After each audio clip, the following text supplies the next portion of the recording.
immediately read Namesake, and we thought this is just a bonus video of us together, since we both, after we finished Fable, immediately picked up Namesake because we needed to know. So, and I'm sure if you read it, you would also pick it up and need to know. So it immediately picks up. She has been captured by Zola, which is the competing helmsman, and she's been taken from West. So her and West have, you know, confessed their feelings, and they're together, and then she gets kidnapped, and then off we are on another adventure. And so this is the conclusion of the duology. So the story does wrap up at the end of this one. Okay, so what do you think of the here's the thing that I love about Fable and West. Okay, so Fable, you know, like any kind of like good quality character, there's that element of self-sacrifice, but but West is having none of it. So he's like, nah, you're not doing that. He's one of those people he's who is some like, next level self-sacrificer though. He's like, no, you're not going to do it because I'm going to do it.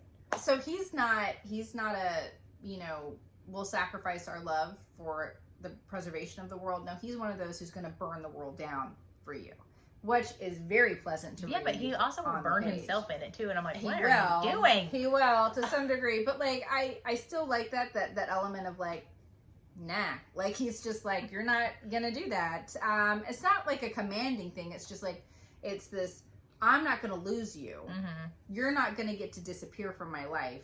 We're gonna figure it out, and if that means that I need to be on this journey with you and let other things go, then that's what I'm going to do. Darn the consequences. Yes, and that bites him a little bit a few Several times. Yeah, but the way that it wraps up is really, really clever. I thought it was done well. So there's a kind of, I don't want to say it's like a mystery component, but just that there's things in the works. And so you kind of get to see how everything's going to play out. You don't know quite what they were planning on doing. And then they do it, and you're like, wow, look at that. That really worked out. So I was like, I enjoyed it. I really did. And I liked the redemption you get for characters. There were some redemptive arcs. So you really get to see more with Saint. Saint is not somebody that you could really like. I mean, talk about morally gray in terms of leaving his daughter on an island with a map carved into her arm and saying, good luck, Chuck, find me when you can, you know, kind of and then, thing. And so I don't really know how I feel about that still. I still don't know how I feel about it. But I honestly kind of like that. Like, I like that you got this opportunity to see him more, and for them to like kind of continue to feel each other out, and you got to kind of see maybe kind of why he is the way he is. But also I'm kind of with you, but I still don't know if I want to read the prequel, because what if it makes it worse for me? Just because you get so much of his love for her mother shines through bigger in the second, and you know that he does love his daughter, and that he claims her finally, and everything, and it just kind of comes full circle. Moment. And that was really beautiful. So I really loved a line, like a parallel between Fable and West's relationship and Saint Isolde, is they talk about Fable asked West, she's like, you know, sometimes I think my father hates how much he loved my mother. And she goes, and he's like, are you asking me if I feel that way? And she's like, yes. And he's like, sometimes. And she's like, you know, I accept the honesty, because like you look at what loving each other has done to their lives, and like what loving Isolde did to Saint. And like, and how he lives with her. I mean, guys, that's in the first book, that the mom is gone. She drowned in a storm, and honestly, that breaks my heart. And maybe that's why I don't want to read the prequels, because I know that it's going to end tragically. I don't know if that makes me a wuss, but I need to see it. I want to see that play out. I already know, so I can't be too devastated. But like, I need to see. I really want to see who he was before he meets Isolde. If they do that, see, I don't know. I've tried to stay away from any spoilers regarding Saint, because I don't want it to be spoiled for me. Like, I want to see that relationship. I wouldn't mind getting to see how him and Clove became, because of all the people, like this is his whole thing, right? That you don't trust anybody, but he so clearly trusts Clove. And he and Clove are so clearly, like, as equally partnered as Saint is with anybody in terms of like business and like friendship.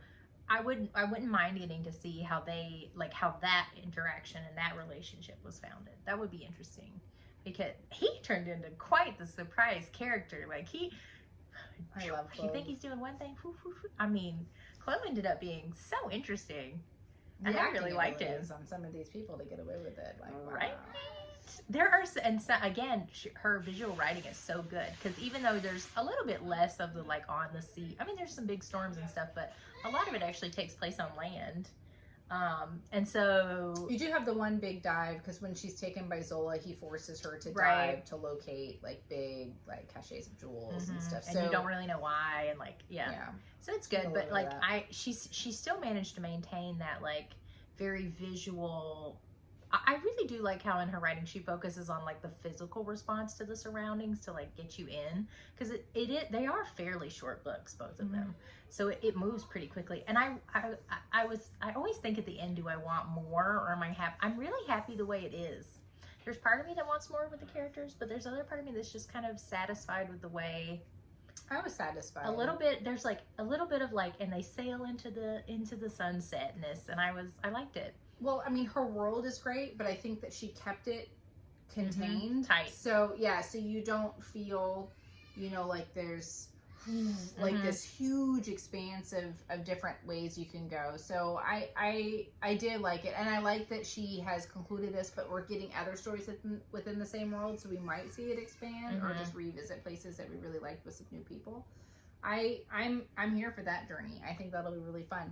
And this has got me interested in reading more of Adrienne Young's books, because I did enjoy her writing style. So I will be checking out some other titles by her for sure. I will be checking out Saint after Rachel reads it and tells me if I should. You want to read the sequel? That's true. I do. Well, maybe. I don't know. We'll see. It was such in my mind, and sometimes we're just the right kind of book hits you the right time. It's just such a perfectly rounded out moment for me that I'm almost I almost don't want to go back, because I just feel like it just so perfectly played out. But I don't know. We'll see. We'll see what I'm in the mood for. You sound like me when I think about like Throne of Glass and Manon. I do. I want to. Do I not? I don't know. I like that they left it open ended, and people are like mad about it. I would like to see more with Elide and Lorcan. That would be a story. That's true. I'm ready for her to keep putting him in his place. But no, it's true. But it is true. That's such a good example, because like on the one hand you love it because it's so in tune with the characters, and then on the other hand you're like, I want to see the conclusion. Like I want to see, but if this was a story, so we'll see. But anyway, that was just our bonus video since we already read it. So if you read Fable and then immediately went out and got Namesake, let us know in the comments. And if you didn't, you should. What are you doing? Absolutely. We're usually like leave it up to you, but we don't. These are good. Go get them. Read them. We'll see you next time. Bye.